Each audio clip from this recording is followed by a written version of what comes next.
Hi everyone, this is Taylor from the Acres USA podcast. Today's episode is going to be a special one. We are putting in a recording from our founder, Charles Walters. Charles Walters was a prolific writer. He also gave in this audio presentation, it's an overview from his book, A Farmer's Guide to the Bottom Line, in which he compiles his stories and knowledge gained from decades crisscrossing the country and talking to small farmers. This combined with his knowledge gained from starting and running his own business. It gives farmers a primer on what to think about when running small farms in an ecologically correct manner. I think it's interesting as a lot of the things he talks about in this presentation still apply today. You get a little bit of insight on the reason Acres USA was founded and some of the early struggles that he experienced. He knew he had to fight the good fight on his own terms, and Acres USA was his base camp. And while he struggled to keep it afloat in the early years, the journal immediately attracted a throng of fascinating figures. It seemed there were other mavericks out there who needed a forum, and they came out of the woodwork. Soil scientists, farm policy experts, economic thinkers, insect researchers, philosophers of the land. Walters met many of them through Acres USA, interviewing them, commissioning articles by them, and inviting them to speak at an annual conference that he began in 1975. You can also find his book, A Farmer's Guide to the Bottom Line, on our website, bookstore.acresusa.com. Please enjoy this archival recording from Charles Walters. From Acres USA, you are listening to the Acres USA podcast, a conversational podcast where we'll explore sustainable farming, regenerative practices, and the latest innovations in eco-agriculture with some of your favorite farmers and ranchers. I'm your host, Taylor Henry, the owner and CEO of Acres USA. Welcome to the Acres USA podcast. Welcome. This is sort of a live presentation by Charles Walters of his new book, A Farmer's Guide to the Bottom Line. Before even Acres USA was created, Charles Walters, my father, was crisscrossing the country, visiting farms and writing up their stories. So in over 30 years of Acres USA's publication, he's written thousands of articles. And when you couple that with his own business experience of running and operating a business his whole life, I think he has a unique perspective and insight into what works for small enterprise, what works for small companies, and what will work for small farms. So happy to have him on the podium talking nuts and bolts about the bottom line and making your farm successful. I'm just going to use the podium to rest the package on. The book that I've written, A Farmer's Guide to the Bottom Line, I confess to you, I haven't seen a word of it. I wrote longhand the way I write everything because there's something psychic about writing. I think it has to go out the arm, through the fingers, and into the pen and down on a piece of paper. I simply cannot write by dictating. Everybody thinks you can do it that way. But to the best of my knowledge, the only two people in history that have been able to dictate good copy was Winston Churchill and Clarence Darrow. Winston Churchill, you're familiar with. Clarence Darrow was a famous attorney. He also wrote physically, but the stuff he wrote by pen was the most turgid material you ever saw. But he could compose on his feet. Now, the reason for this kind of a package is what I see all around me. On September the 11th, the United States got Sunday punched by terrorists, and we didn't quite read that the way we should read it. It was an act of people who could not repeat what they were doing because they took themselves out in the process. Well, the American farmer, starting about 1949, did something on that order. He joined in a system that was designed to take him out of the picture. The problem is you cannot farm and take the product of your production and to the auction and to the so-called market and hope to survive. The day of the commodity producer is over. You simply will not make it on commodities alone. You have to become what I call in this book a farmer entrepreneur. That means you have to produce the product and then you have to sell it. You sell it first of all to yourself, because that reminds you that you've only done half the job. Now you've got a new job, and that is how to put it into the hands of the consumer, how to get the consumer's dollar, and how to get all of it. And that's what I go through. The steps that it takes to analyze a business proposition, to structure a potential or a plan, the various types of papers, accounting papers that you need, your income statement, your balance sheet, your cash flow statement, and all those things. Each have individual chapters. I've really never worked for big corporations except very briefly. I worked for International Harvester at one time. I've worked for smaller publications. As I mentioned earlier, I worked for Veterinary Medicine Magazine. The only one that I've ever worked for that I was completely free to write what I wanted to write without being corrected, supervised, second-guessed, and so on was Acres USA. And the reason for that is because I started it. You are farmers. You're in exactly the same position as somebody who owns his own newspapers. You can do what you want to do, but you have to decide to do it. That means you have to create a business plan, and the business plan has to yield for you a bottom line. You may not be able to start at the top with great big capitalization. As a matter of fact, I don't even recommend it if the money is available to you. I say start small, and whatever it is you do, whatever you plan or whatever that your farm situation will give you in your area and make it work in the smallest dimension possible first, and then expand. That's why we had the saying, capitalize on savings and expand on earnings. There is enough power in this room to start causing people like Tyson Poultry trouble. No more people than are in here. And here's why. I'm clear to you in this sense. I'm an economist. I can assure you that all the airplanes and airlines that have flown since Lindbergh crossed the Atlantic have not made one dime of profit collectively. Oh, they've used up a lot of stockholders' equity. They've made a lot of bonds become worthless. They've gotten a lot of communities into building them free airports and so on.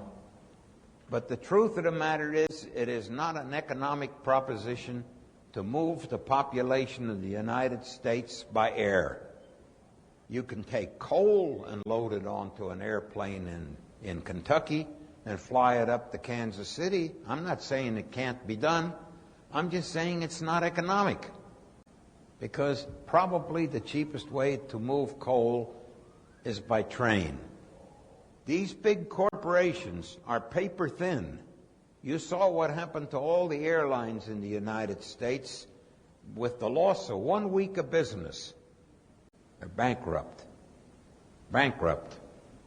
Do you think that the great big grocery store with a football-sized field, shopping floor, is in any different shape? You think they could do without any business for a week or two? If they dropped 5% of their business, they're already in trouble. This is the story of with all giant business. Enron, 1 year ago, was number 4 on the Fortune 500. Today, their stock isn't worth even $1 a share. But the power of the small business is that it can stand slow times if it grows, if it capitalizes on its own savings and expands on its own earnings. And this is what you have to figure out for the farm. All right, let me give you an example. There was a gentleman here last year that decided he was going to make a little yogurt. And he went out and he sold a couple of cups the first time to a few neighbors. And pretty soon he was selling a half dozen. Now he's got it into $1 million bracket, all in a couple of 3 years. I told you the other night about the fellow out in the Salt Lake Valley that raises roasting ears. But he's got a plan. The minute those ears are harvested, they're out on various locations in the great Salt Lake Valley being sold fresh. There isn't a grocery store in the great Salt Lake City or Salt Lake Valley that can put a fresh roasting ear on the shelf. Not one. But he has them out to his customers as long as he's got any production, and he's getting $2.50 a dozen. This is just one man doing one little business with one little farm. Now, he can go ahead and produce commodities and hand them to somebody and take them, and he can do that. Starve. I interviewed a man up in Nebraska. He had around 400 acres, which he was using to graze cattle. But he said the truth of the matter is, I'm losing there. But here, with these 2 acres of organic production, where I sell directly to my consumers, they are making me a fine living.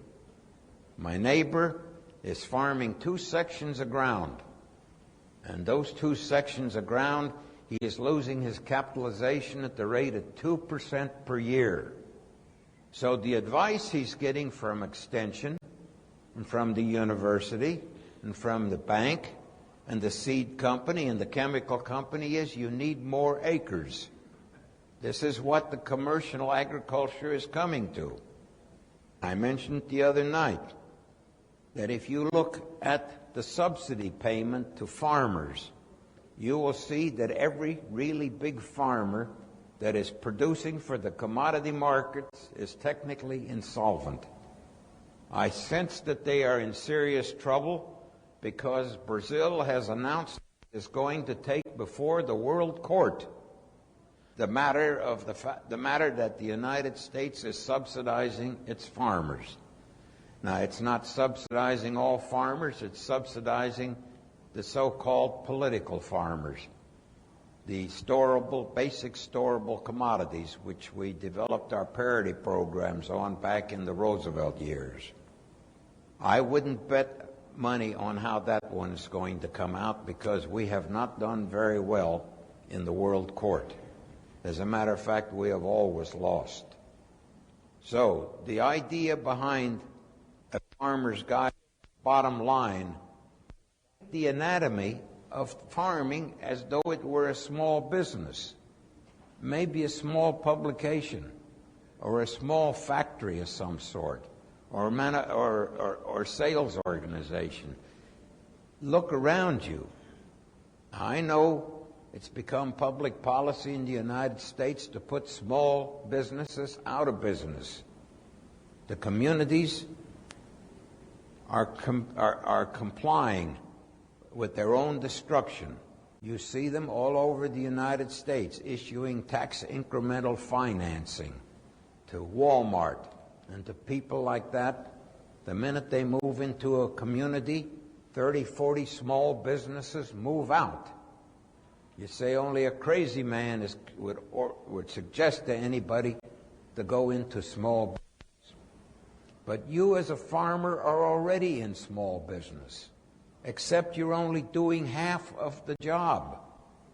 You have to take on the rest of it. And for that reason, I'm going to act like a disc jockey. Not a disc jockey, a talk show host. And I think what we're going to do is open up the lines. Let's see what questions you have regarding any or all of this, and see if I can answer some of them.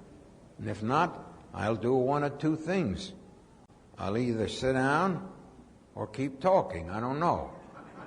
So how about it? Does anybody would pose any question or suggestion or observation at this point? Hi there, just wanted to interrupt this episode to make sure that you have heard about our Acres 2024 Eco-Ag Conference. This year's event will be held in Madison, Wisconsin from December 2nd through December 5th. I think we have put together one of the best lineups for a conference in the regenerative and organic agriculture space. Gabe Brown, Alan Williams, and their team from Understanding Ag are leading our keynote list. John Kemp, Gary Zimmer, Jay Fuhrer, Mark Shepard, Megan Neubauer, Nasha Winters, and Dan Kittredge will also be there with more announcements on speakers to come. I know it's early to make a decision on our conference, but we do have an early bird special that recently expired that I wanted to extend to you guys until July 1st. So if you're interested, feel free to give us a call at 970-392-4464 or email us at support@acresusa.com. You can also register online at acresusa.com/eco-ag. Maybe I need somebody to help me find anybody sticking up in, because I, for God's sake, can't see them. Can you see me? Yeah. Oh, okay, over here. I have a small business, and I have two, and they'll battle. You think they're getting a retirement plan from the chemical companies. They say that support chemicals so hard, they're diehard for that, and it's really trouble for me. What do they do? Try to enforce weed codes, noxious weed laws on you, and so on? Well, not on me. I raise noxious weeds for landowners. And you know, when it gets right down to talking, I think you probably can outdo them. No, I tell you one thing about this toxic thing. See, I've been raising hell about that for 30-some years now. As I pointed out the other night, we've been in this chemical era for 50 years. Acres has only been in here 30 years battling it. I should have started 10 years earlier with Rachel Carson. But people are starting to become wise to it, and I think we need to keep drumming it harder and harder. Which is better, to have a goat eat a weed, or for us to eat Roundup or whatever they're using? I've been making the statement in radio shows recently that if I have to take the choice between taking in a spore or two, traces of anthrax that they're also worried about, or getting a mouthful of Roundup, I'll take the anthrax. The children are starting to be our best allies if we make use of them. I'm talking about the first graders, second graders, and so on. When they start raising the devil about what they're spraying around the schoolyard, the whole community seems to become aware of it. Don't forget that weapon and use it every time you turn around. Is there any other question? Sure. Ma'am, all right. Somebody over here? There's no question about that. Now, some people have resolved that. In northern Michigan, 5 or 6 farmers have resolved themselves into a small co-op for this purpose, freeing up at least 1 or 2 people to handle that part of the chore. In other words, if there are chickens that are going to market, or other or fruits or eggs or whatever it is, the marketers make the contacts and help carry out that farmer to customer event. And it's not easy for a farmer to do both, because he's become so used to producing and to bruising more and more, it never dawned on him that he might produce less and sell more. A few years back, we had quite a movement going to set up farmers' alcohol stills on farms. And of course it got put to death because the government was against it. They didn't want the farmers to do it. But the truth of the matter is, the farmers did not stop to realize that you're going to have to take on another job here. And that means you have to broker some time for it. Not just the production, but the sale of it. So, again, there's where your business plan comes in. And that's part of the business plan. There's no point producing something if your business plan does not include what happens to it. Let's get you behind the podium and I'll deal with mine. Okay, well, why don't you do it? You can take it out to the audience. So go. All right, that's a good idea. Okay. Other questions? Well, I'll stand over here. How's this? In small business, we can staticize, in other small businesses, we can staticize productivity, output, dollars in, dollars out, weekly, monthly.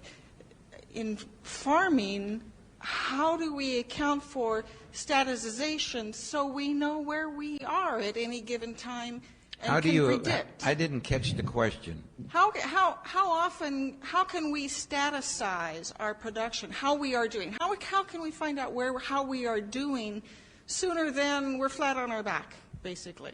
That's where your record keeping comes in. You see, so many farmers have always operated kind of from the seat of their pants. You have to methodically keep track of things, and this is what these various chapters spell out, one after the other. How do you set up these kind of records in order for them to flow without becoming a strain on you? It's very simple in most cases, but throwing things into a shoebox and then trying to straighten them out at the end of the year is not the way to do it. And I don't know unless you get more specific. I think I'd have to settle for that for an answer. Excuse me, something got in my. Okay, Question? go ahead. I got one. Why don't you tell the story of Jack Graves and Troke Farm and how he converted and started building his business? You were active in helping him. I got to stay over here now. Jack Graves was a pneumatic engineer who was downsized out of work. And he and his wife decided that they weren't going to go back into the industrial world.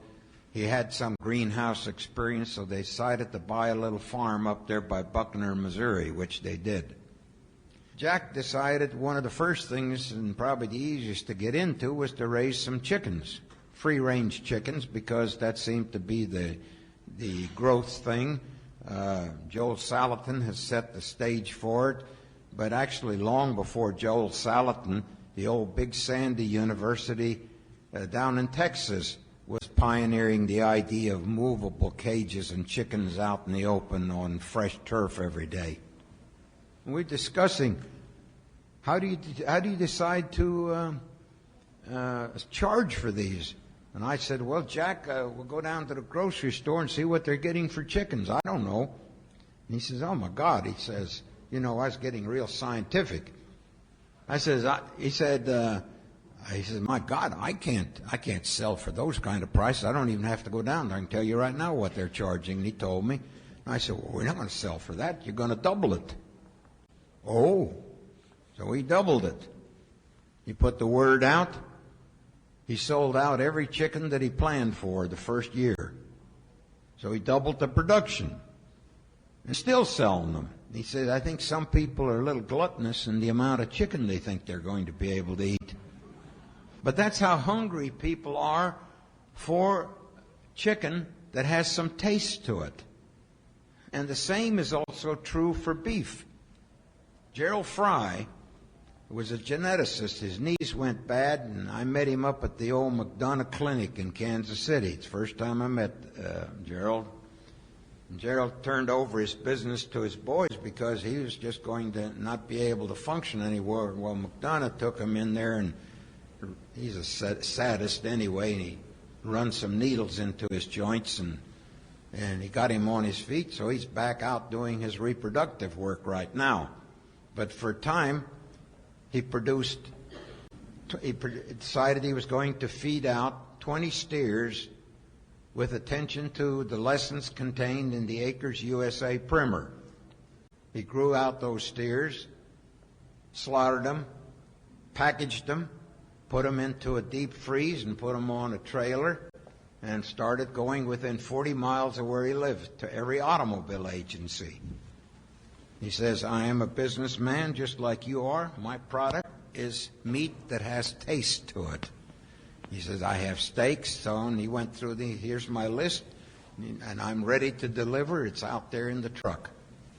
It was about 4 or 5 weeks later, he was rid of the whole business, sold them all, and sold them at his price. Nobody ever argued about a price. It's wide open out there, people. Those customers aren't really happy going to the grocery store buying packaged goods that they know are dead shelf or shelf dead. They're in the market for fresh, wholesome food. Meat protein, chickens, eggs, vegetables. Myself, I belong to a what they call a farm-supported agriculture. This guy is an old Marine, and he's out of the service, and he just picked up some land in what were big backyards that were more backyard than people wanted to have. He put enough of it together to have several acres. He takes as many customers as he can handle for the summer, and you pay him in advance, and each week you pick up more stuff than you can possibly use and end up going around the neighborhood giving it away. He gets his total fee, he gets the consumer's dollar, and he gets all of it. There are thousands of stories like this. Each chapter in this book has 2 stories, at least 2 vignettes, that tell of someone who successfully figured out a system for doing exactly what we're talking about here. Getting that consumer's dollar at a profit with a bottom line for the farm and without the banker breathing down their neck trying to take it away from them. Oh, excuse me. Okay. I got a question here.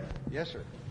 Charles, I have a question regarding the commodity prices of grains in Chicago. How is it that these commodity prices are very, very low over the past few years, when every year the farmer empties his bins anyway and it's all used up? Well, first of all, you've got such a thing as the commodity market, which is a world market.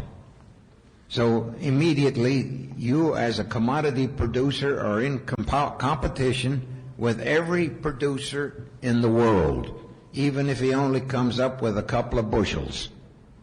They set the price. This has been the situation of the farmer ever since the Fordney-McCumber tariff bill of the 1920s.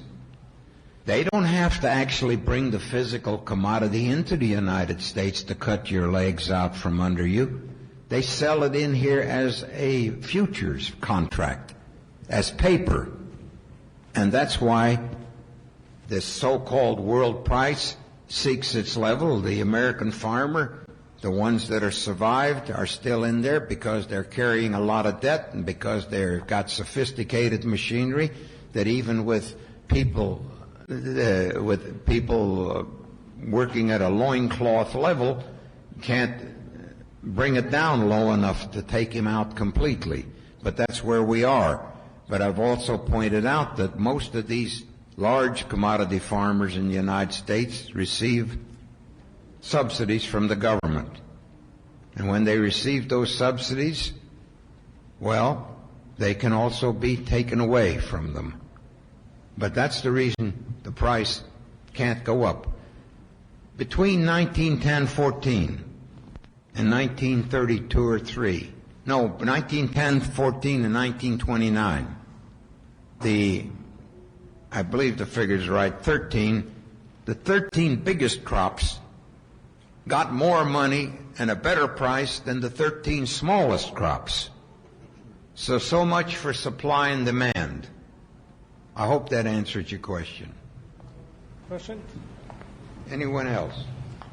I can't see whether there's anybody out there or not. Okay. When you said that the government is giving subsidies, Want to pace the rate of bankruptcy. Between the end of about 1948 and up to a couple, 3 years ago, we were losing about 2,400 farms a week in the United States. This was the schedule the government wanted. So the subsidies were always arranged to not have it exceed that too far, because we've taken close to 5 million families off of the farms in the United States. During this period of time, we've made the farms grow bigger. The land is into a few hands.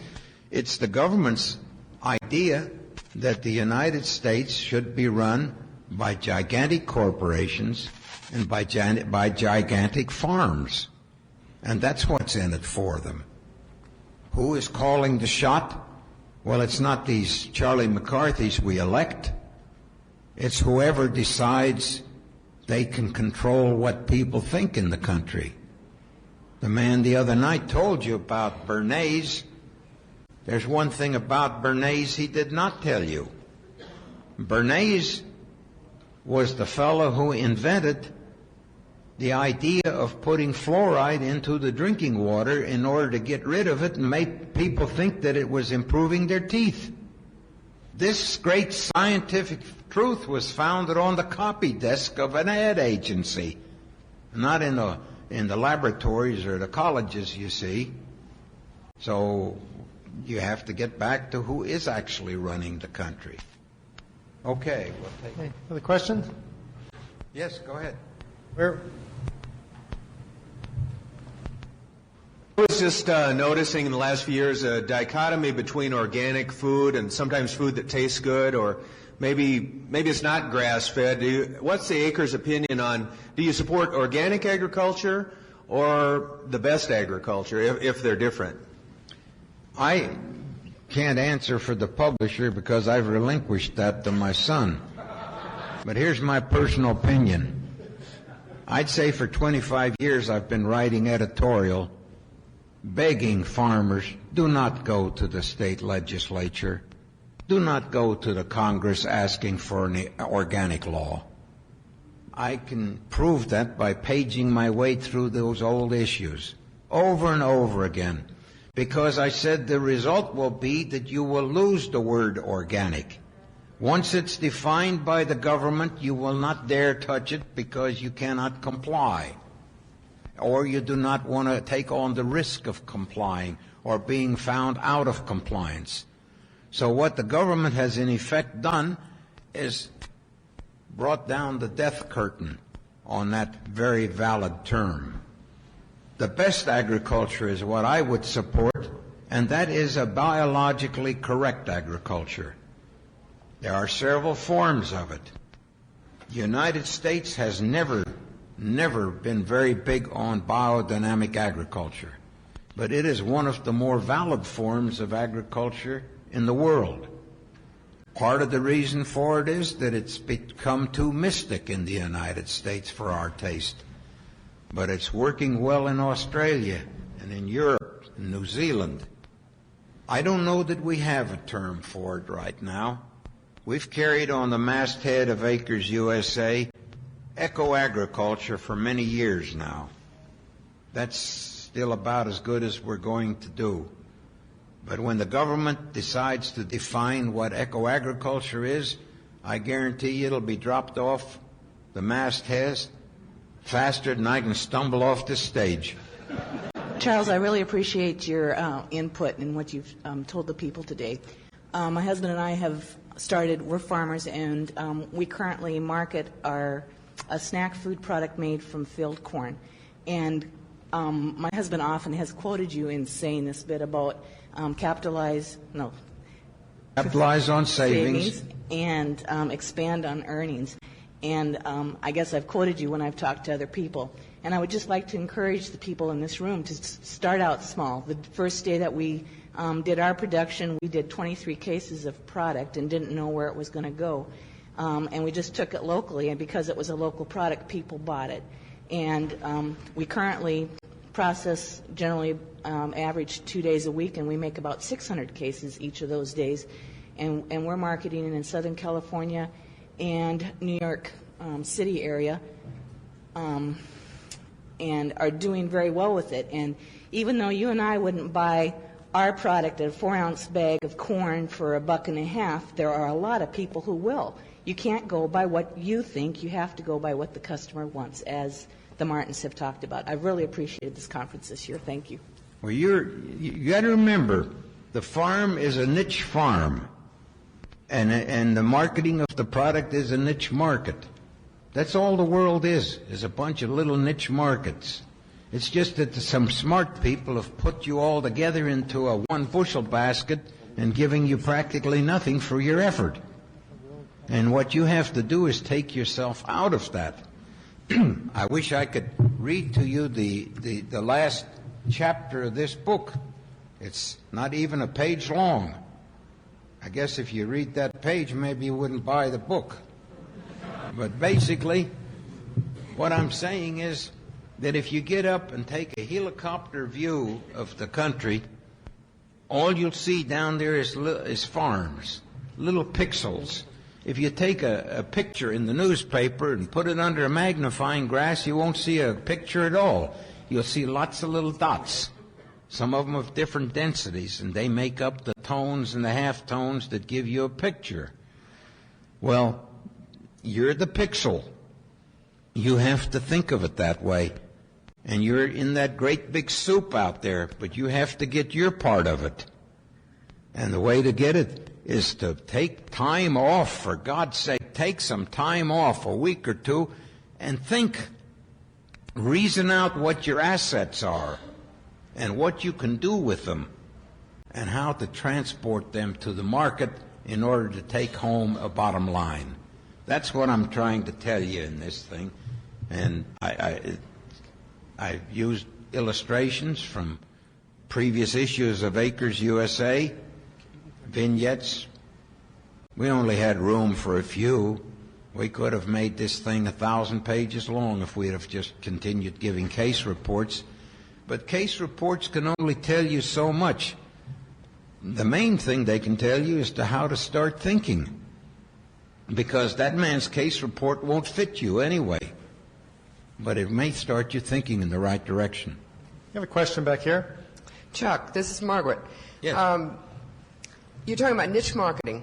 And one of the things in the state that I come from, I have to work with people who are trying to do niche marketing, and they don't know how to do a market analysis. What is it that people are looking for? What kind of questions do they need to ask to find out what it is that people want to figure out whether they can grow it? You want to comment on how to do a market analysis? Well, I don't know if I know how to do market analysis. I guess I kind of go by a gut feeling. I started Acres USA with some sort of a market analysis, and when I got done with it, I threw it in the wastebasket because it didn't tell me what I wanted to hear. It told me I didn't have a chance of getting this thing off the ground, and I was wasting my time and my family's energy and money. And so I threw it in the wastebasket and did it anyway. And when the hardest decision I had to make came 1 year after I put out the first issue.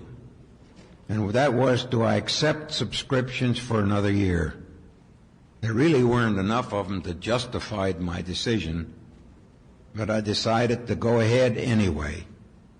Sometimes you have to make a leap of faith, and that's what I'm suggesting to you right now. You have to take a leap of faith. I know that we're correct about what we're about. I don't need a professor to tell me what seems completely obvious. I saw it happening while I was first cutting my eye teeth. I was working at veterinary medicine, and in those days we worked on Saturday, and I would take one of the boys to work with me, usually Fred or Chris, and they could paddle around the office while I answered a few phone calls, which is all the traffic we had. I decided that we were going wrong with veterinary medicine. The doctor I worked for told me we were going wrong when Letterly and Squibb and everybody could come in and tell us exactly what we could print and publish and how we were going to doctor the cattle It's no longer a case of animal husbandry. It had become animal science because the individual animal no longer counted. You dealt with the herd. There was just something wrong about this. I carried this forward, and then I read Silent Spring, and then I do my analysis. And the analysis still doesn't tell me no, this isn't going to work. Well, sometimes you have to just take things by the nape of the neck and the seat of the pants and shake out a result, and I think that's what we did at Acres USA, and I think that's what you have to do.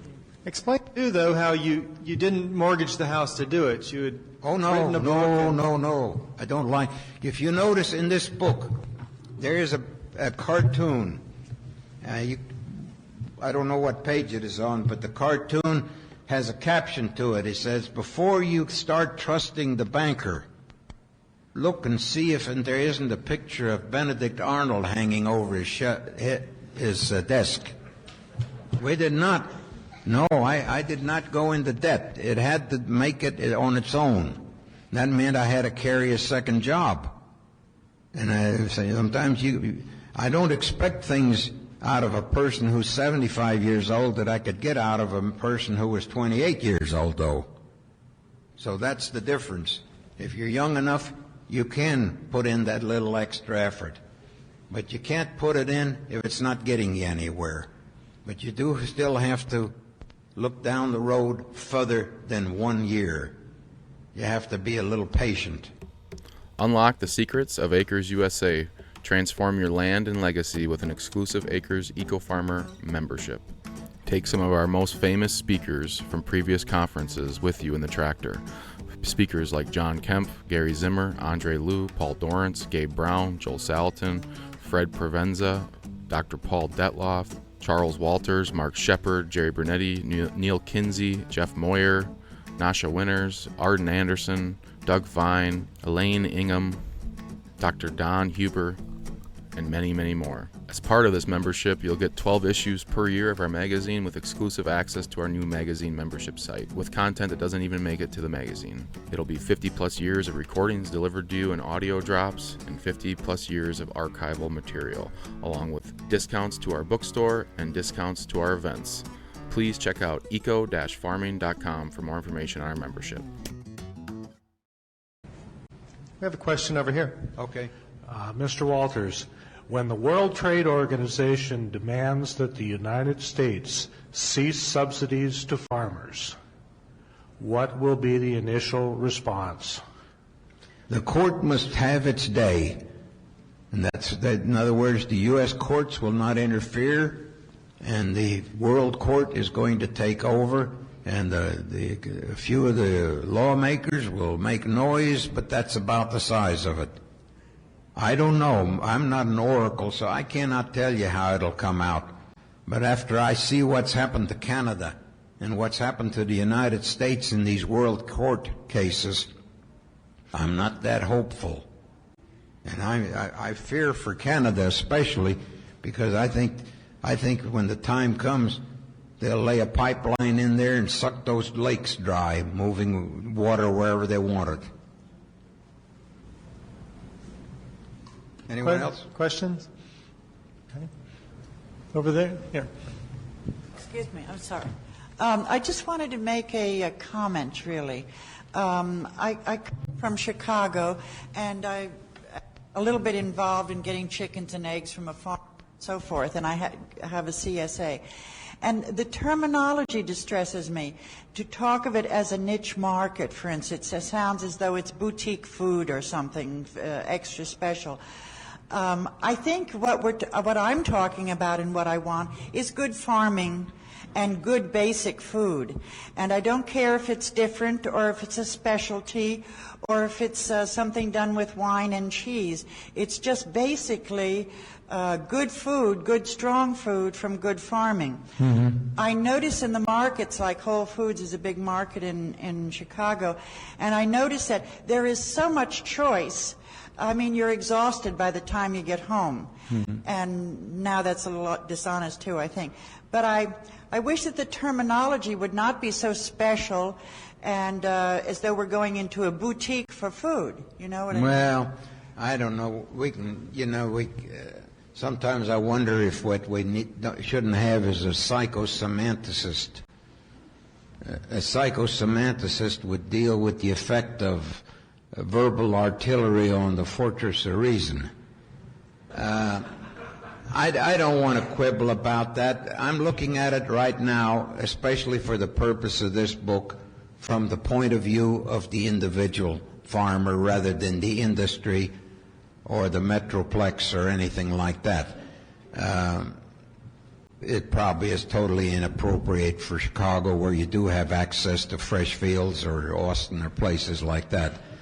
But most of the country is not in that situation, nor are most of the farmers. They're scattered across the United States, 1 million of them, and many of them are not even within range of big population centers. So that's basically what I'm addressing, is how can these people survive? And I don't think it can be growing corn and wheat for ADM and Cargill, because they're not going to be allowed to survive. They have to figure out some niche. Maybe you can come up with a better term. I wouldn't barter too much on a term one way or the other. But I understand your concern. It's not a boutique, but then a boutique is meaningless to somebody in Iola, Kansas, too. Questions? Okay? More questions? Okay. We got a few more minutes. Any other questions or comments? Well, okay. I do appreciate people coming in to hear our exchanges. Okay. We've got one more here, and then you can let's take it. Do your closing thoughts. I work with sustainable farming in central Minnesota, and one of the, I was talking to a group of people, and I've been encouraging a lot of the small farmers to look at sustainable organic production as the way to go, because they aren't making it this way. Well, I was in a group of, they weren't processors, but like heads of local creameries. And they said, I said, well, I just said that. I said, I think the way to go is organic, sustainable production, because little farmers can't make it. He said, but just wait, the big processors are waiting to see if there's money to be made in this area, and they're going to take over the organic line too. So the small dairy farmers will be in the same place that they are now. And what do you think about that? If you're going to play ball with them, that's exactly what will happen. That is not what I'm suggesting. I'm suggesting that you get a new, you hear this people-to-people program when people go, like we went to Cuba a while back, we called it a people-to-people program. Well, I'm talking about a farmer-to-consumer program. I don't have any place in there for these big ones who want to take it all over. Now, you think that they are invulnerable. I don't think they are.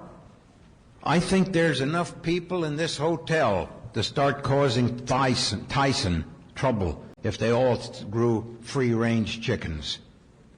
If 1 million farmers in the United States grew small flocks of free-range chickens, the birdhouses in Arkansas and Cullman County, Alabama would start closing up. If we continued to play ball with organics or sustainable on the same basis that we've been dealing in the commodity markets, then you're absolutely correct. That'll be what'll happen, and that'll be the result, and they'll take it over. I have a question over here. More of a comment. We're doing a small CSA, and what we've found is the trust between the consumer and the farmer is more important than any language system at all. And the education has to come from the farmer, because it's certainly not coming from the grocery store. This is correct. The farmers that I know that are making this work in a good way, like, for instance, a fellow I knew down there at near Canyon, Texas. You're talking about somebody who's selling beef and pork in the middle of the feedlots of the world. He's got himself around 500 customers that hit the driveway. He's got good first-rate equipment. and scales and the whole works, and he makes a fine living at it. But his animals are not fed hormones or sawdust. They're grazed. The hogs are out there on the cane fields and so on. But the point is this: he's on a first-name basis with everybody that hits that driveway on market day or the day they pick up their goods.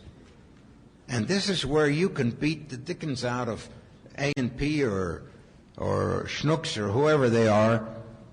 Nobody knows anybody in there. The best you ever accomplish is to know the kid that's putting your groceries in the bag, and he's going to be gone next year. You're absolutely correct. It's that personal contact, and I have a chapter in here that deals with that. I have a question over here. Maybe I should remember that we're in here to talk about this thing. Okay. If you haven't got a copy, I hope that all of you take the opportunity to get one. Okay. I have a question here. And when you finish reading it, pass it on to the next fellow that might benefit from it.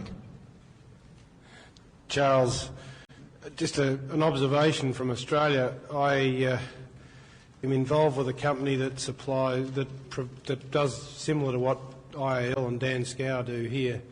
We build biological nutrition programs and supply some of the more difficult to procure inputs necessary to do it well.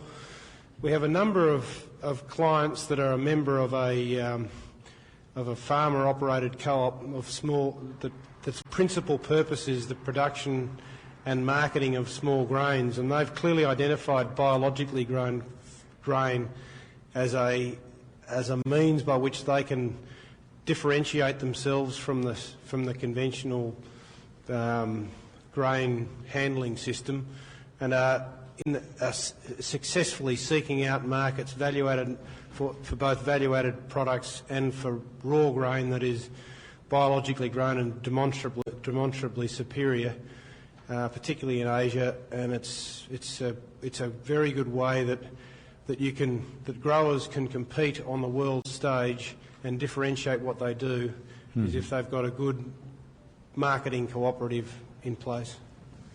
There's a million ways to approach that marketing problem.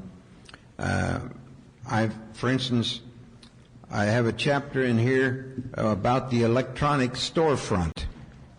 In other words, using the internet. There are people that are doing that successfully. What you're doing in Australia fits your situation over there. Here, each of the farmers have to almost make an analysis or a good educated hunch on what they can work. And my suggestion is the best hunch of all is to try it on a small scale and see if it'll build. If it builds organically, then you really plumb the depth of the meaning of that term. We've got about 1 or 2 minutes if you want to make any closing remarks. Well, I don't know what to close with here. I don't know how many copies of the book you have out there. I would like to think that people would be interested in something that has a little different pitch to it, because what I'm trying to do is to get people to think in a new paradigm, to approach the problem a little different, to get out of this dead end that we've allowed ourselves to get into.